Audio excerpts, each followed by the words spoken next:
ब्राह्मण समाज को बांटना चाहते हैं। हम कतई नहीं बटेंगे। और उनकी बुद्धि जो है, अखिलेश जी की बुद्धि सत्या गई है।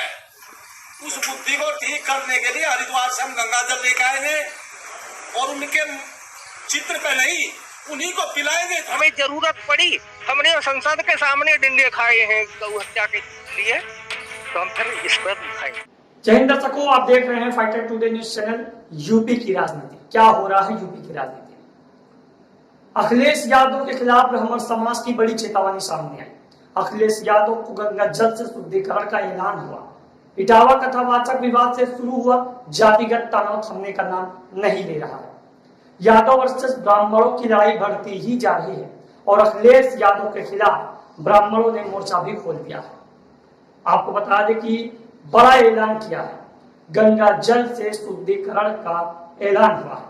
हरिद्वार से गंगा जल लाकर कर देंगे सब शुद्ध, अखिलेश यादव को पिलाएंगे और गंगा जल कह दी गई है। ये बड़ी बात, यह फैसला लिया गया है बागपत के खिड़की गांव में, जहां ब्राह्मण समाज के ने पंचायत बुलाई, जिसमें अखिलेश के कथावाचकों पर दिए गए बयान पर जोरदार हंगामा हुआ।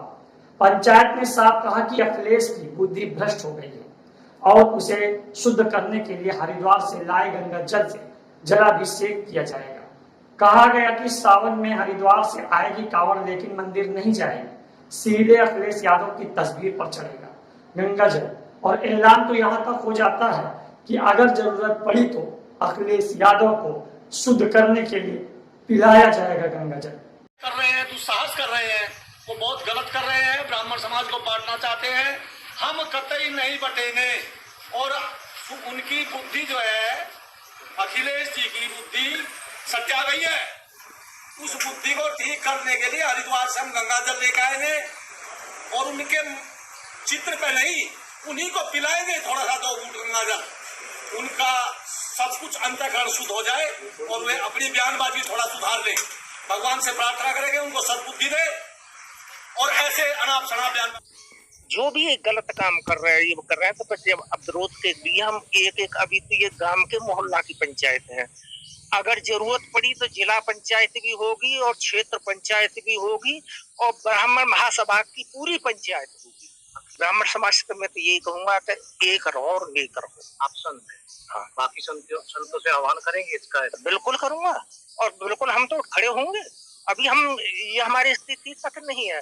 अगर हमें जरूरत पड़ी, हमने संसद के सामने डंडे खाए हैं गौ हत्या के लिए, तो हम फिर इस पर भी खाएंगे। संत समाज एकजुट होगा, बिल्कुल होगा और है। इस तरीके से अखिलेश से कह रहे हैं कि जो चीज ब्राह्मण, जो चीज जाकी मर्यादा लक्ष्मण रेखा, उस लक्ष्मण रेखा का पालना लेकर के कुछ टिप्पणी करी अखिलेश यादव ने और अनाप शनाप बयान दिए, उसकी हम कड़े शब्दों में निंदा करते हैं, भर्त्सना करते हैं, ऐसे सब करते हैं। और उसको हम यहाँ इसलिए हमने यहाँ मिनी बैठक करी है हमने, और अखिलेश यादव को हम समझाना चाहते हैं कि अखिलेश जी ऐसे बयान, ऐसे समाज के खिलाफ बयानबाजी ना करें, और नहीं तो कभी भविष्य में आप मुख्यमंत्री नहीं बन पाओगे। आप बिल्कुल भी भविष्य में मुख्यमंत्री नहीं बन पाओगे। और हम हरिद्वार से अब की बार सावन मास में हरिद्वार से गंगा जल लेकर आएंगे हमारे साथी, और वहां से गंगा जल लेकर के आकर के और अखिलेश यादव की बुद्धि शुद्धि के लिए, उसको शुद्धि करने के लिए जल से शुद्धि करेंगे उसकी। अखिलेश यादव जी इस समाज के लिए भविष्य में भी अनाप शनाप न बोले, और आप समाज को टकराव कर रहे हो। कैसी राजनीति कर रहे हो? समाज के टकराव के लिए आप मुख्यमंत्री रह चुके, तब भी आपको अकल नहीं आई। ये बहुत गलत। बता दें कि इटावा में हुई कथावाचकों की पिटाई के बाद जिस तरीके से अखिलेश यादव ने एक समाज को लेकर बयानबाजी की, उसको लेकर ब्राह्मण समाज काफी नाराज हो गया है। और बागपत में इसी मिनी पंचायत ने बड़ा फैसला लिया। यहाँ से युवाओं की टोली हरिद्वार जाएगी और वहां से गंगा जल लेकर अखिलेश यादव के चित्र पर जलाभिषेक करेगी, जिससे कि उनका बुद्धि शुद्धिकरण हो सके। ये बयान बागपत से सामने आया। फिलहाल आप यूपी की राजनीति देख रहे थे आपके अपने channel fighter today news channel पर। खबर के पीछे सहयोग कर रहे थे आशीष तिवारी। मैं भोलू जहांगीर। मिलता हूँ किसी नेक्स्ट खबर में, तब तक के लिए धन्यवाद।